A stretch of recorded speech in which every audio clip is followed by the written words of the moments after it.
দেশের আর্থসামাজিক প্রেক্ষাপট বিবেচনায় পোস্ট গ্র্যাজুয়েট ট্রেনি ডক্টরদের ভাতা মাত্র ৩০,০০০ টাকা যৌক্তিক নয় বলে মন্তব্য করেছেন বৈষম্য বিরোধী ছাত্র আন্দোলনের অন্যতম সমন্বয়ক ও জাতীয় নাগরিক কমিটির মুখ্য সংগঠক সার্জিস আলম। তিনি বলেন, অন্তত ৪০,০০০ অথবা নবম গ্রেড সমমান হওয়া উচিত। মঙ্গলবার সামাজিক যোগাযোগ মাধ্যম ফেসবুকে একটি পোস্টে এমন মন্তব্য করেন তিনি।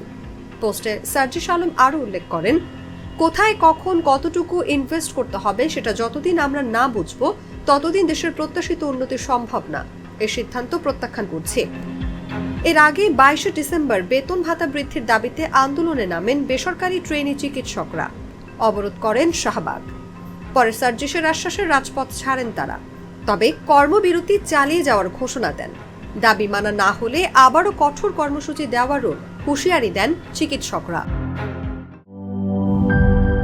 শিয়া বাটার ও ভিটামিন ই সমৃদ্ধ lily glam beauty soap. Lily, always beautiful.